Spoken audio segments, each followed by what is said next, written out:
ขอนอบน้อมแด่พระผู้มีพระภาคเจ้าพระองค์นั้นซึ่งเป็นผู้ไกลจากกิเลสตรัสรู้ชอบได้โดยพระองค์เองสวัสดีครับท่านผู้ฟังที่เคารพครับท่านผู้ฟังกำลังรับฟังรายการศึกษาธรรมนำสุขมีเสนอให้ท่านผู้ฟังทุกวันเสาร์ตั้งแต่เวลา 15 นาฬิกาถึง 16 นาฬิกาดำเนินรายการโดยกระผมพันเอกธนัทเดชะมีอาจารย์สุรภาเดชะเป็นผู้ร่วมรายการวันนี้เราได้นำพระไตรปิฎกฉบับอรรถกถาเล่มที่ 30สังยุตตนิกายมาศึกษากันจากที่ผ่านๆมาเราได้ศึกษาพระสูตรหลายสูตรโดยเฉพาะเมื่อวันศุกร์ที่ผ่านมานั้นเราได้ศึกษาปฐมวิหารสูตรซึ่งเป็นพระสูตรที่สุขุมลุ่มลึกเป็นวิหารธรรมที่พระองค์ทรงพิจารณาในสมัยที่พระองค์ได้สำเร็จเป็นพระสัมมาสัมพุทธเจ้าแรกๆนั้นพระองค์ใช้เวลา49 วันเพื่อพิจารณาส่วนแห่งขันธ์ทั้งหมดส่วนแห่งอายตนะธาตุสัจจะอินทรีย์ปัจจัยการหรือปฏิจจสมุปบาทสติปัฏฐานฌานนามรูปองค์ทรงพิจารณาซึ่งประกรณ์ทั้ง7ด้วยในพระสูตรนี้องค์ทรงใช้เวลา15 วันทรงพิจารณาเรื่องเวทนาอย่างเดียวซึ่งเรื่องนี้ผมจะได้นำพระสูตรนี้มาศึกษากับท่านผู้ฟังอีกครั้งหนึ่งเนี่ยเราก็จะมาศึกษารายละเอียดเท่าที่เราได้ศึกษามาสาวัตถีนิทานพระผู้มีพระเจ้าตรัสกับภิกษุทั้งหลายว่าดูก่อนภิกษุทั้งหลายเราปรารถนาจริตเร้นอยู่ตลอดกึ่งเดือนใครๆไม่พึงเข้าไปหาเรานอกจากภิกษุผู้นำบิณฑบาตไปให้รูปเดียวภิกษุทั้งหลายรับพระดำรัสของพระผู้มีพระภาคเจ้าแล้ว ในกึ่งเดือนนี้ไม่มีใครเข้าไปเฝ้าพระผู้เป็นเจ้านอกจากภิกษุผู้นำบิณฑบาตไปถวายรูปเดียวการที่พระองค์ทรงหลีกเล้นใช้เวลา15 วันพระองค์ทรงทราบว่าในระหว่าง15 วันนั้นไม่มีใครที่พระองค์จะทรงแนะนำครั้งนั้นพระผู้มีพระภาคเจ้าทรงออกจากที่หลีกเล้นโดยล่วงไปกึ่งเดือนนั่นแล้วตรัสเรียกภิกษุทั้งหลายมาแล้วตรัสว่าดูก่อนภิกษุทั้งหลายเราแรกตรัสรู้ย่อมอยู่ด้วยวิหารธรรมอันใดเราอยู่แล้วโดยส่วนแห่งวิหารธรรมอันนั้นเรารู้ชัดอย่างนี้ว่าเวทนาย่อมมีเพราะความเห็นผิดเป็นปัจจัยบ้างเพราะความเห็นชอบเป็นปัจจัยบ้างเพราะความดำริผิดเป็นปัจจัยบ้าง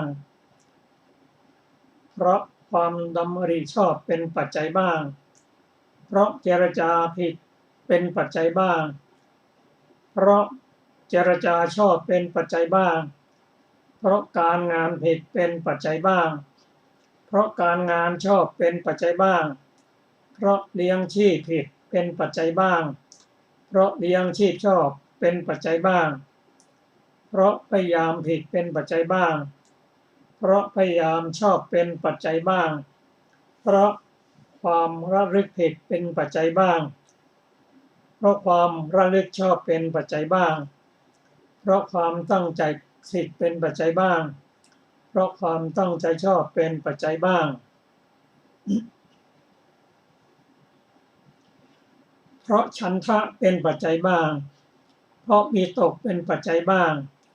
เพราะสัญญาเป็นปัจจัยบ้างเพราะฉันทะวิตกและสัญญายังไม่สงบเป็นปัจจัยบ้างเพราะฉันทะวิตกและสัญญาสงบเป็นปัจจัยบ้างเพราะมีความพยายามเพื่อถึงธรรมที่ยังไม่ถึงและเมื่อถึงฐานะนั้นแล้วจึงเป็นปัจจัยบ้างอันนี้ก็เป็นพระสูตรที่ชื่อวิหารสูตรที่หนึ่งเราจะเข้าใจยิ่งขึ้นเมื่อศึกษาอรรถกถาในวิหารสูตรนี้บทว่าอิจฉามหังภิกขเวอัตถมาสังปฏิสันลียิตุงความว่าดูก่อนภิกษุทั้งหลายเราปรารถนาจะหลีกเล้นนิ่งอยู่แต่ผู้เดียวตลอดถึงเดือนบทว่านัมหิเกนะจิอุปสังกมิตโพอัญญตระเอเกนะปินทปาตะ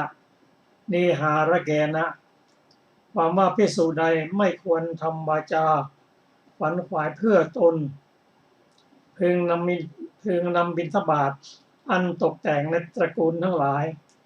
ซึ่งมีศรัทธาไปเพื่อประโยชน์แห่งเรา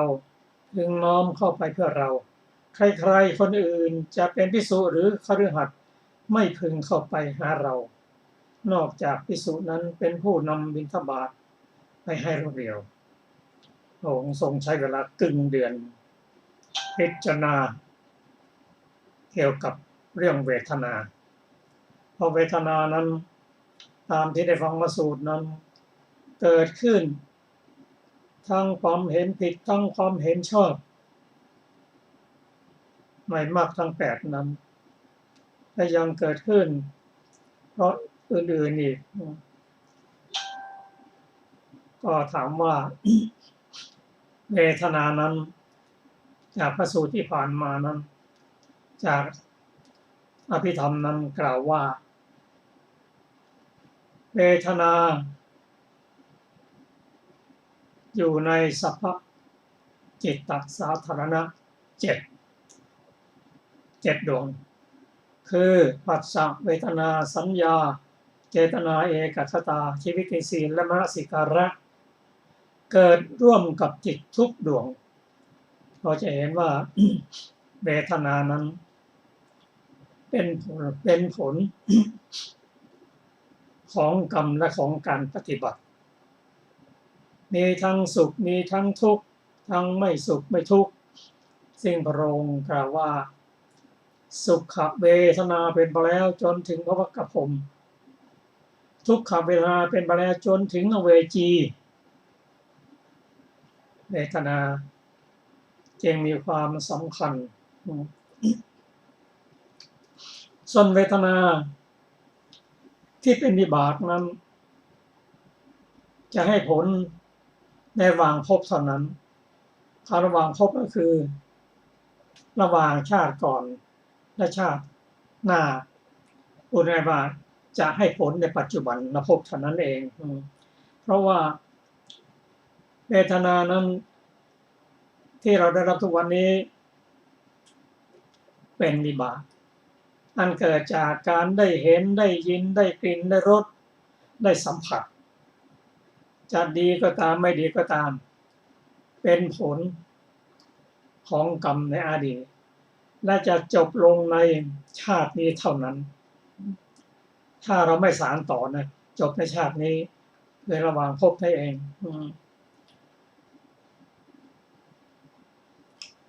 เวทนาดังกล่าวนี้เป็นผลหรือเกิดจากผัสสะเป็นปัจจัยหรือเพราะมีผัสสะจึงมีเวทนาถามผัสสะคืออะไรผัสสะเป็นตัวเจตสิกตัวหนึ่งทำหน้าที่กระทบอารมณ์โน้มไปหาอารมณ์และเป็นการรวบรวมทั้งวิญญาณวัตถุและอารมณ์ทำ3อย่างรวมกันคือวิญญาณวัตถุและอารมณ์เป็นผัสสะผัสสะเป็นปัจจัยให้เกิดเวทนาเวทนานั้นเขามีหน้าที่เขาทำมีการเสวยอารมณ์เป็นลักษณะมีการเสวยรสของอารมณ์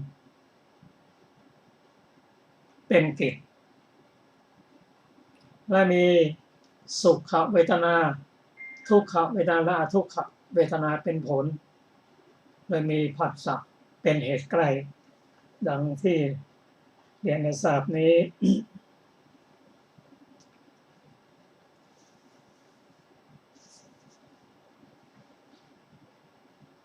ครับต่อไปเราจะมาศึกษาในรายละเอียด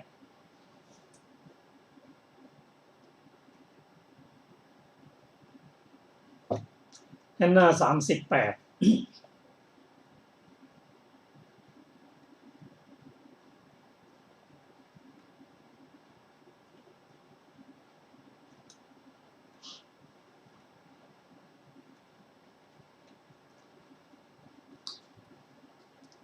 ดังที่เรียนให้ทราบว่าพระองค์พิจารณาอย่างนี้จึงกำหนดปัจจัยที่ทำให้เวทนาเกิดขึ้นก็เรียนให้ทราบว่าไม่ว่ากุศลอกุศลเป็นปัจจัยให้เกิดเวทนาทั้งสิ้น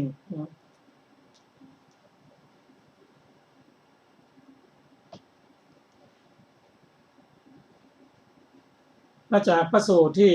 ผ่านมาเราจะเห็นว่าอารมณ์จะเห็นว่าเวทนาที่เป็นวิบากนั้นนั่นก็คือเมื่อเราได้เห็นได้ยินได้กลิ่นได้รสได้สัมผัส จะดีหรือไม่ดีก็เป็นผลของการกระทำของกรรมในชาติก่อนถ้าเราสร้างบุญสร้างกุศลเยอะมากเวทนาก็เป็นสุขถ้ากระทำอกุศลธรรมเวทนาก็จะเป็นทุกขเวทนาจากพระสูตรที่เราศึกษาที่ผ่านมานั้นจะทำให้เรารู้จักเวทนาดีขึ้นการที่เราได้เห็นได้ยินได้กลิ่นได้รสได้สัมผัสเป็นอารมณ์ที่น่าปรารถนาน่าใคร่น่าพอใจน่ารักประกอบด้วยกามเป็นที่ตั้งแห่งความกำหนัดถ้าเราไปหลงอารมณ์นั้นรับอารมณ์นั้นติดในอารมณ์นั้น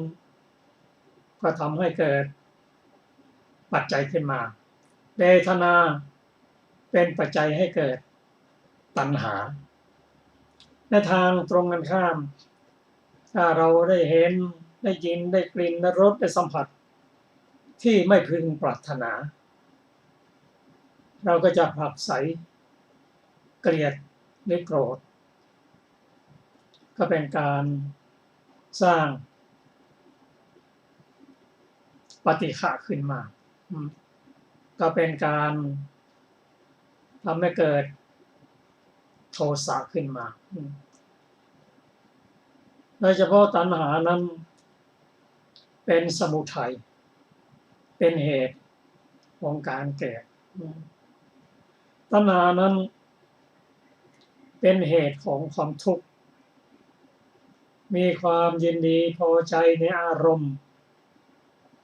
และมีความไม่อิ่มในอารมณ์เพราะมีเวทนาเป็นเหตุใกล้ถ้าเราไม่ยอมรับไม่หลงไหลในความสุขแห่งกรรมคุณนั้นเราก็รู้ว่าเป็นสุขถ้าเราประสบกับทุกข์ก็รู้เป็นทุกข์เราไม่สานต่อจบแค่นั้นแต่การจะทำปฏิบัติเช่นนี้จะเร็วจะช้านั้นขึ้นอยู่กับความเข้าใจขึ้นอยู่กับปัญญาถ้าผู้ที่มีปัญญาสั่งสมมาในอดีตเขาก็สามารถกระทำได้รวดเร็วอันนี้เป็นเรื่องของเวทนาซึ่งเราจะต้องศึกษากันต่อไปเพราะมีรายละเอียดที่จะต้องศึกษามากท่านที่มีพระไตรปิฎกฉบับนี้ก็กรุณาเปิดศึกษาเล่มที่30หน้าประมาณ30เป็นต้นก็ต่อไปก็เราจะได้ศึกษาพระสูตรอีกสูตรหนึ่ง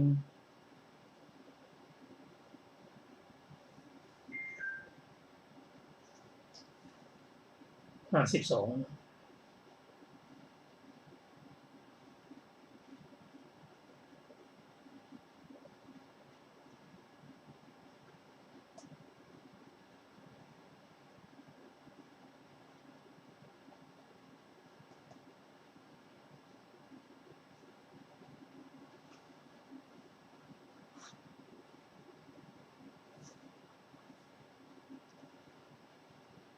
พระสูตรนี้ชื่อว่า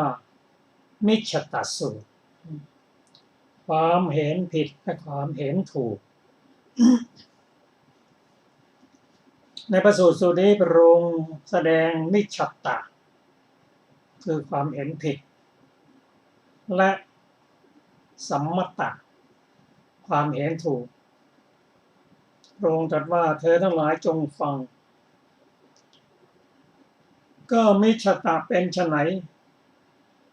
คือความเห็นผิดความดำริผิดวาจาผิดการงานผิดอาชีพผิดพยายามผิดระลึกผิด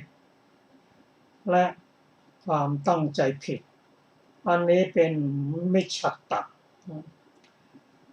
ก็สัมมตะเป็นไฉนคือความเห็นชอบ ความดำริชอบวาจาชอบการงานชอบอาชีพชอบความพยายามชอบความระลึกชอบและความตั้งมั่นชอบอันนี้เป็นสูตรนี้ต่อไปเราจะได้มาศึกษาสูตรที่ชื่อว่าปฐมปฐมอสัพปริสัสสูตรเชิญอาจารย์สรพรสวัสดีค่ะท่านผู้ฟังทุกท่านปฐมอสัพปริสัสสูตรว่าด้วยอสัตบุรุษและสัตบุรุษสาวัตถีนิทานดูก่อนภิกษุทั้งหลายเราจักแสดงอสัตบุรุษและสัตบุรุษแก่เธอทั้งหลายเธอทั้งหลายจงฟังเรื่องนั้นดูก่อนภิกษุทั้งหลายก็อสัตบุรุษเป็นไฉนบุคคลบางคนในโลกนี้เป็นผู้มีความเห็นผิดดำริผิดเจรจาผิดทำการงานผิดเลี้ยงชีพผิดพยายามผิดระลึกผิดตั้งใจผิดบุคคลนี้เรียกว่าอสัตบุรุษดูก่อนภิกษุทั้งหลายก็สัตบุรุษเป็นไฉนบุคคลบางคนในโลกนี้เป็นผู้มีความเห็นชอบดำริชอบเจรจาชอบทำการงานชอบเลี้ยงชีพชอบพยายามชอบระลึกชอบตั้งใจชอบบุคคลนี้เรียกว่าสัตบุรุษ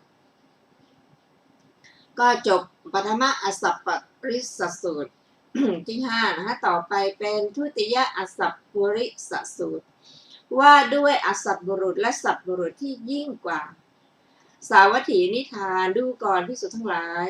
เราจักแสดงอสัตบุรุษและอสัตบุรุษที่ยิ่งกว่าอสัตบุรุษแก่เธอทั้งหลายจักแสดงสัตบุรุษและสัตบุรุษผู้ยิ่งกว่าสัตบุรุษแก่เธอทั้งหลายเธอทั้งหลายจงฟังเรื่องนั้นดูก่อนภิกษุทั้งหลายก็อสัตบุรุษเป็นไฉนบุคคลบางคนในโลกนี้เป็นผู้มีความเห็นผิดจนกระทั่งถึงตั้งใจผิดนะบุคคลนี้เรียกว่าอสัตบุรุษดูก่อนภิกษุทั้งหลายก็อสัตบุรุษผู้ยิ่งกว่าอสัตบุรุษเป็นไฉนบุคคลบางคนในโลกนี้เป็นผู้มีความเห็นผิดจนถึงตั้งใจผิดรู้ผิดพ้นผิดบุคคลนี้เรียกว่าอสัตบุรุษผู้ยิ่งกว่าอสัตบุรุษดูก่อนภิกษุทั้งหลายก็สัตบุรุษเป็นไฉนบุคคลบางคนในโลกนี้เป็นผู้มีความเห็นชอบตั้งใจชอบบุคคลนี้เรียกว่าสัตบุรุษดูก่อนภิกษุทั้งหลายก็สัตบุรุษผู้ยิ่งกว่าสัตบุรุษเป็นไฉนบุคคลบางคนในโลกนี้เป็นผู้มีความเห็นชอบจนถึงตั้งใจชอบและรู้ชอบพ้นชอบบุคคลนี้เรียกว่าสัตบุรุษผู้ยิ่งกว่าสัตบุรุษ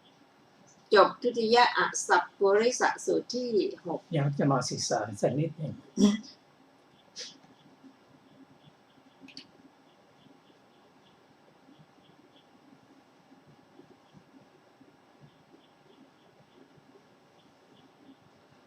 ครับปฐมอสัพปริสสูตรว่าด้วยอสัตบุรุษและสัตบุรุษอสัตบุรุษนั้นในพระสูตรนี้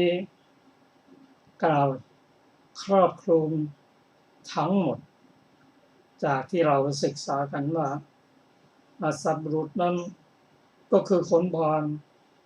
คิดก็ไม่ดีทำก็ไม่ดีพูดก็ไม่ดีแต่ในพระสูตรส่วนนี้พระองค์ตรัสว่าอสัตบุรุษนั้นบุคคลบางคนเป็นผู้มีความเห็นผิดเมื่อมีความเห็นผิดนั้นได้แก่อะไรก็ได้มิจฉาทิฏฐิเช่นไม่มีปัญญาเรียกว่ากัมมสกตญาณไม่รู้ไม่เข้าใจในเรื่องกฎแห่งกรรมเช่นทำดีได้ดีทำชั่วได้ชั่วก็ไปกลับกันเสียหรือที่พระองค์ตรัสว่าบุคคลมีกรรมเป็นของตนเป็นทายาทของกรรมมีกรรมเป็นกำเนิดมีกรรมเป็นเผ่าพันธุ์มีกรรม เป็นที่พึ่งอาศัยกรรมย่อมจำแนกบุคคลให้เลวประณีตอันนี้เป็นส่วนหนึ่งของความ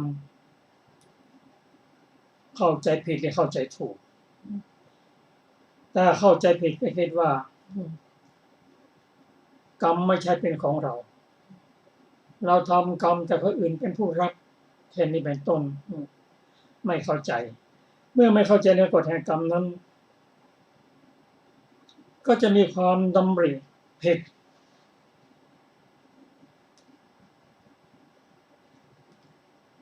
ความดำริผิดนั่นคือตัวเจตสิกกับตัววิตกเจตสิกเองมุ่งไปในทางอกุศลตกเช่นมุ่งเข้าหากามวิตกเพราะความเข้าใจผิดมุ่งเข้าไปหาพยาบาทวิตกและมุ่งเข้าหาการเบียดเบียนอันนี้คืออสัตบุรุษข้อที่สองเมื่อมีความดำริผิดเจรจาก็ผิดเจรจาผิดไปยังไงพูดมุสาพูดให้เขาแตกแยกกันพูดคำหยาบพูดเพ้อเจ้อไม่มีเหตุไม่มีผลอันนี้เป็นลักษณะของอสัตบุรุษเมื่อเจรจาผิดการงานก็ผิดทำการงานชนิดไหนเช่นการงานที่เกี่ยวกับการฆ่าสัตว์เกี่ยวกับการเอาสิ่งของผู้อื่นที่ไม่รับอนุญาตและการงานที่เกี่ยวกับ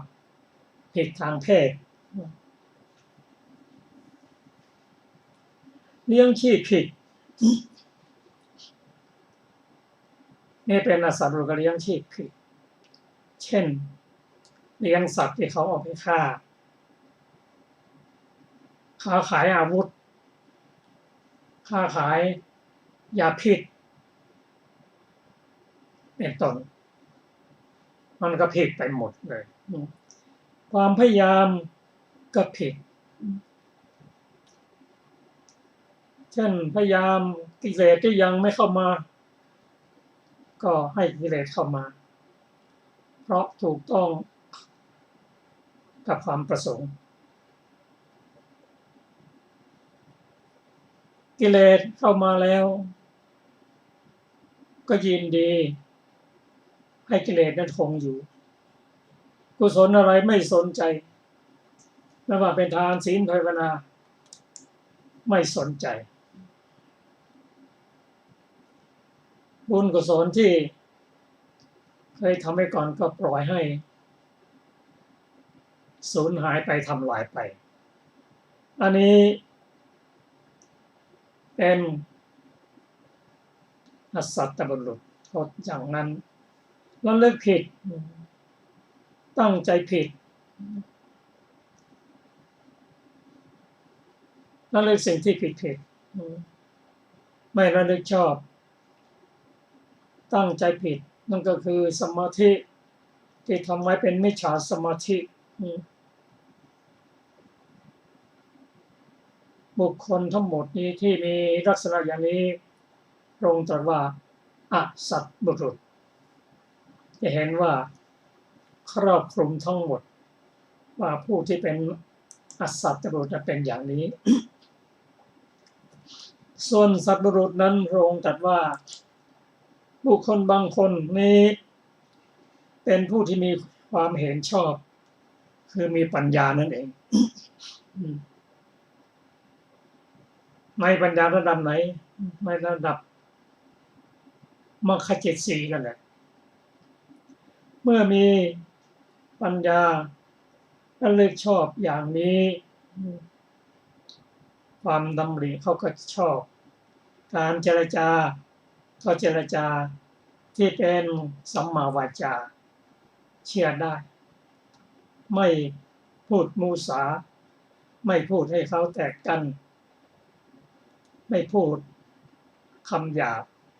พูดภาษาชาวบ้าน และพูดที่มีหลักมีฐานเป็นประโยชน์การงานมุ่งทำงานที่ไม่เกี่ยวกับการฆ่าการเบียดเบียนเว้นจากการลักการขโมยการงานที่ไม่เกี่ยวข้องเสียหายเกี่ยวกับกามคุณเลี้ยงชีพชอบ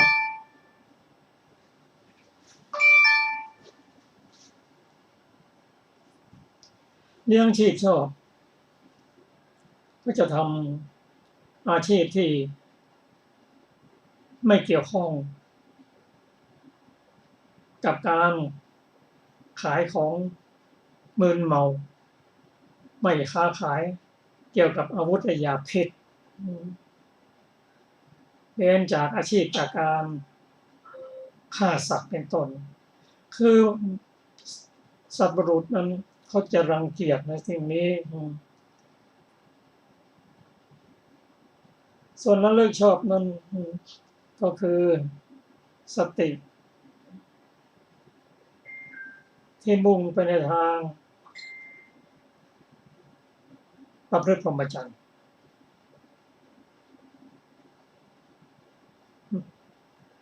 ตั้งใจชอบคือสมาธิที่ประกอบด้วยสติเพื่อมุ่งเพื่อประโยชน์แห่งการเจริญวิปัสสนาอันนี้เรียกว่าสัตว์บุรุษความเข้าใจนั้นเนี่ยสัตว์บุรุษนั้นที่เราศึกษามาก็มีทั้งทางโลกและทางธรรมทางโลกหรือโลกิยะนั้นที่เรียกว่าสัพพุริสธรรม7เป็นต้นได้แก่บุคคลที่รู้เหตุรู้ผลรู้ตนรู้ประมาณรู้การรู้สถานที่รู้บุคคลเป็นต้นก็สัตว์มนุษย์ในทางโลกนั้นบางทีก็ปฏิบัติธรรมไปจนถึงด้านอนุโลมญาณยังไม่ข้ามโคตรภูนะก็เป็นสัตว์มนุษย์ในทางโลกครับต่อไปเราจะมาศึกษาอีกพระสูตรหนึ่งเราเชิญอาจารย์สุรภา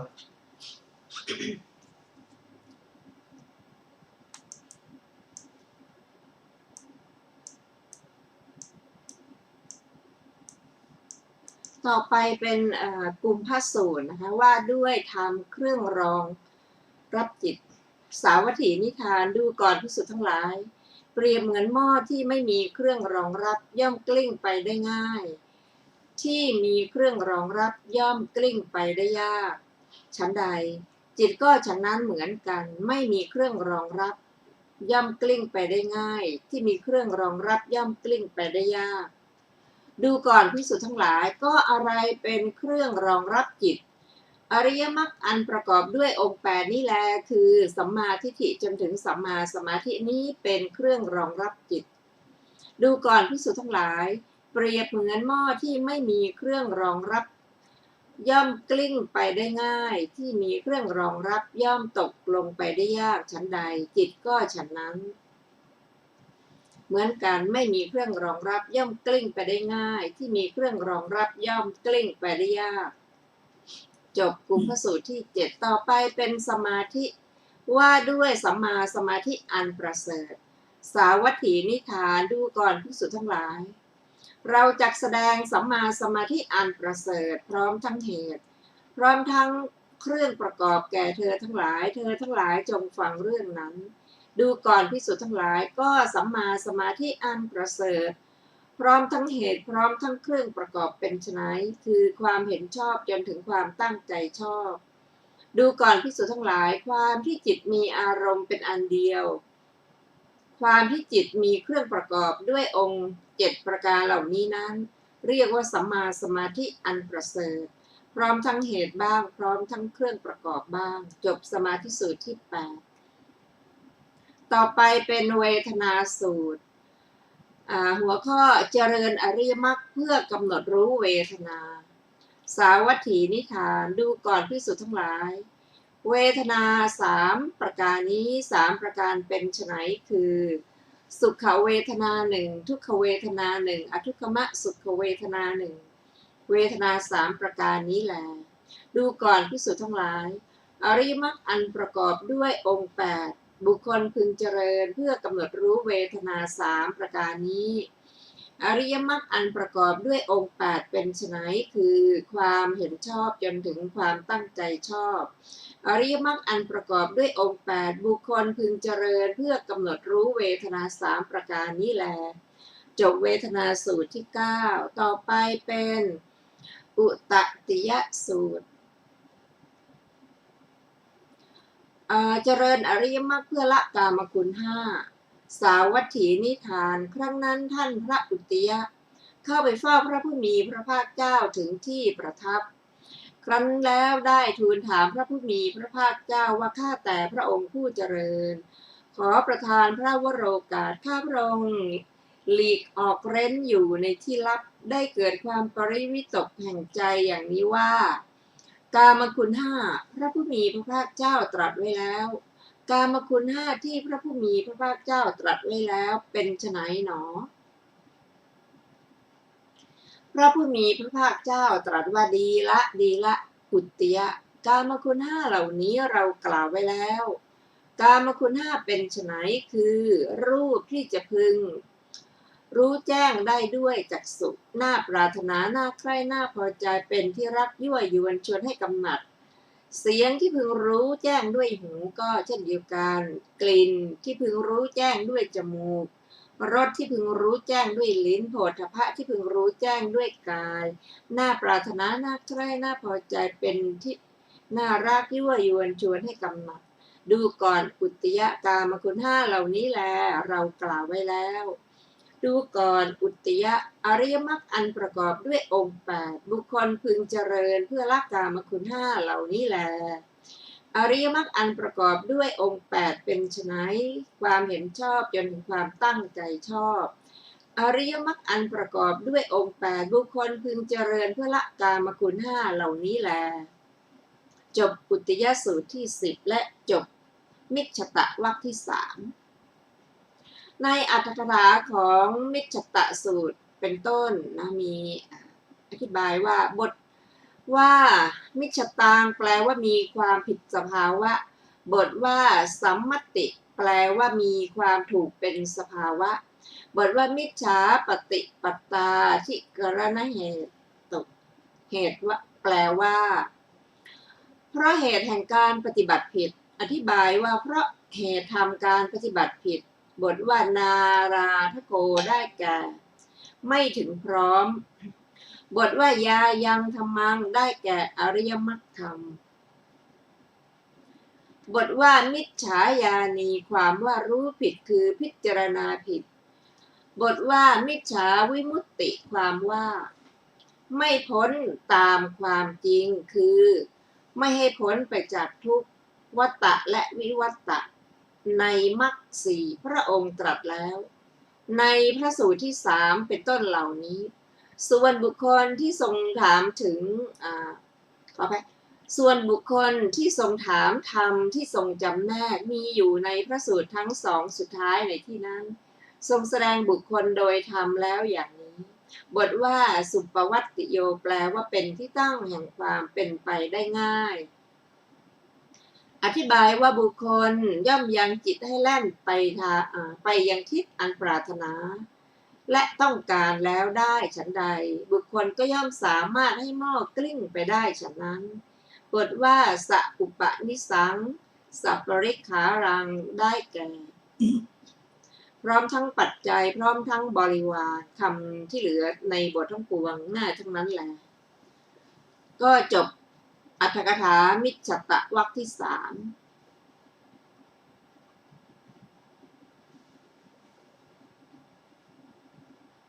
ต่อไปเป็นปฏิวรรคที่ 4นะคะปฏิสูตรว่าด้วยมิจฉาปฏิบัติและสัมมาปฏิบัติสาวัตถีนิทานดูก่อนภิกษุทั้งหลายเราจักแสดงมิจฉาปฏิบัติและสัมมาปฏิบัติแก่เธอทั้งหลายจงฟังเรื่องนั้นดูก่อนภิกษุทั้งหลายก็มิจฉาปฏิบัติเป็นไฉนคือความเห็นผิดจนถึงความตั้งใจผิดนี้เรียกว่ามิจฉาปฏิบัติดูก่อนภิกษุทั้งหลายก็สัมมาปฏิบัติเป็นไฉนคือความเห็นชอบจนถึงความตั้งใจชอบนี้เรียกว่าสัมมาปฏิบัติก็จบปฏิบัติสูตรที่1นะคะต่อไปเป็นปฏิปันนสูตรว่าด้วยบุคคลผู้ปฏิบัติและปฏิบัติชอบสาวัตถีนิทานดูก่อนภิกษุทั้งหลายเราจักแสดงบุคคลผู้ปฏิบัติผิดและบุคคลผู้ปฏิบัติชอบแก่เธอทั้งหลายจงฟังเรื่องนั้นดูก่อนภิกษุทั้งหลายก็บุคคลผู้ปฏิบัติผิดเป็นไฉนบุคคลบางคนในโลกนี้เป็นผู้มีความตั้งใจผิดบุคคลนี้เรียกว่าผู้มีปฏิบัติผิดดูก่อนภิกษุทั้งหลายก็บุคคลผู้ปฏิบัติชอบเป็นไฉนบุคคลบางคนในโลกนี้เป็นผู้มีความเห็นชอบจนถึงมีความตั้งใจชอบบุคคลนี้เรียกว่าผู้ปฏิบัติชอบก็จบปฏิปันนสูตรที่2ต่อไปเป็นวิรัตถสูตรผลของผู้พลาดและผู้ปรารภอริยมรรคสาวัตถีนิทานดูก่อนภิกษุทั้งหลายอริยมรรคอันประกอบด้วยองค์8อันบุคคลเหล่าใดเหล่าหนึ่งพลาดแล้วอริยมรรคอันประกอบด้วยองค์8แห่งบุคคลเหล่านั้นย่อมไม่ให้ถึงความสิ้นทุกข์โดยชอบอริยมรรคอันประกอบด้วยองค์8อันบุคคลเหล่าใดเหล่าหนึ่งปรารภแล้วอริยมรรคอันประกอบด้วยองค์8แห่งบุคคลเหล่านั้นย่อมให้ถึงความสิ้นทุกข์โดยชอบดูก่อนภิกษุทั้งหลายก็อริยมรรคอันประกอบด้วยองค์8เป็นไฉนคือความเห็นชอบจนถึงความตั้งใจชอบอริยมรรคอันประกอบด้วยองค์8อันบุคคลเหล่าใดเหล่าหนึ่งพลาดแล้วอริยมรรคอันประกอบด้วยองค์8แห่งบุคคลเหล่านั้นย่อมไม่ให้ถึงความสิ้นทุกข์โดยชอบอริยมรรคอันประกอบด้วยองค์8อันบุคคลเหล่าใดเหล่าหนึ่งปรารภแล้วอริยมรรคอันประกอบด้วยองค์8แห่งบุคคลเหล่านั้นย่อมไม่ถึงความสิ้นทุกข์โดยชอบก็จบวิรัตถสูตรที่3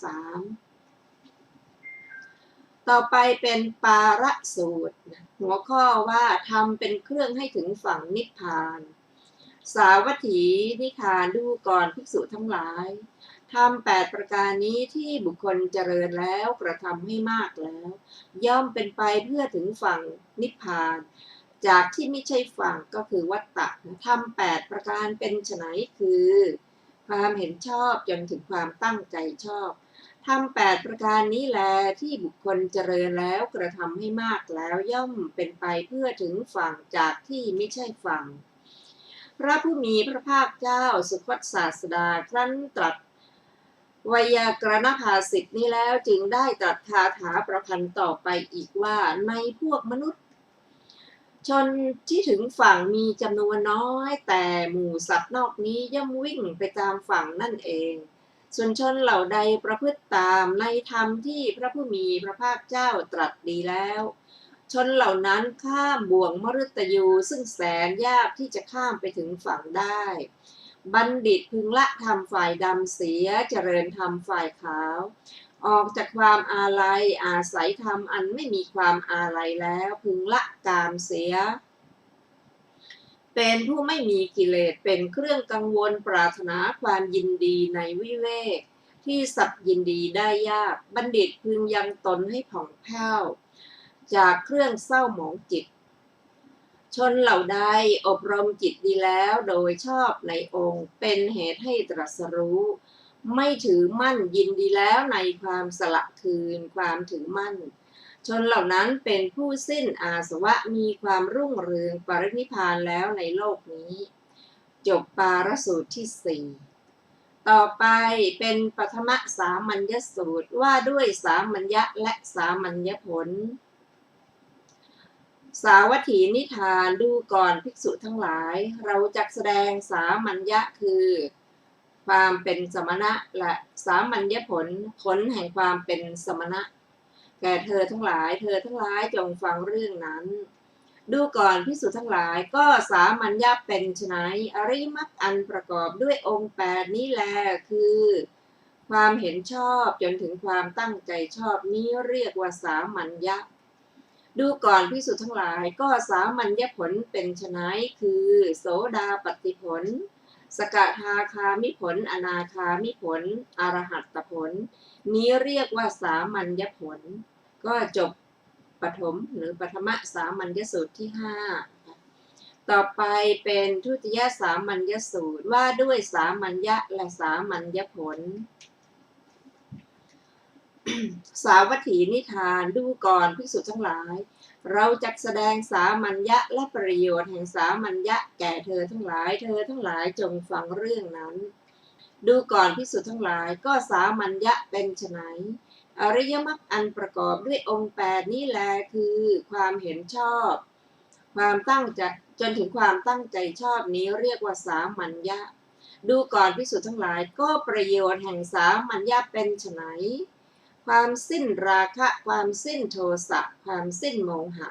นี้เรียกว่าประโยชน์แห่งสามัญญะจบทุติยสามัญญสูตรที่6ต่อไปเป็นปฐนะพรหมัญญสูตรความเป็นพรหมและเป็นพรหมัญญผลสาวัตถีนิทานดูก่อนภิกษุทั้งหลาย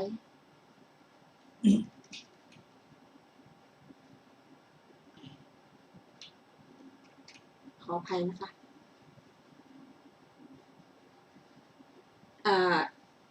ดูก่อนภิกษุทั้งหลายสาวัตถีนิทานดูก่อนภิกษุทั้งหลายเราจักแสดงพรหมัญญะและประโยชน์แห่งพรหมัญญะแก่เธอทั้งหลายจงฟังเรื่องนั้นดูก่อนภิกษุทั้งหลายก็พรหมัญญะเป็นไฉนอริยมรรคอันประกอบด้วยองค์8นี่แลคือความเห็นชอบจนถึงความตั้งใจชอบนี้เรียกว่าพรหมัญญะดูก่อนภิกษุทั้งหลายก็ประโยชน์แห่งพรหมัญญะเป็นไฉนความสิ้นราคะความสิ้นโทสะความสิ้นโมหะนี้เรียกว่าประโยชน์แห่งพรหมัญญะจบทุติยพรหมัญญะสูตรที่8ต่อไปก็เป็นปฐมพรหมจริยสูตรพรหมจรรย์และผลแห่งพรหมจรรย์ดูก่อนสาวัตถีนิทานนะคะดูก่อนภิกษุทั้งหลายเราจักแสดงพรหมจรรย์และผลแห่งพรหมจรรย์แก่เธอทั้งหลายจงฟังเรื่องนั้นดูก่อนภิกษุทั้งหลายก็พรหมจรรย์เป็นไฉนอริยมรรคอันประกอบด้วยองค์8นี้แลคือความเห็นชอบจนถึงความตั้งใจชอบนี้เรียกว่าพรหมจรรย์ดูก่อนภิกษุทั้งหลาย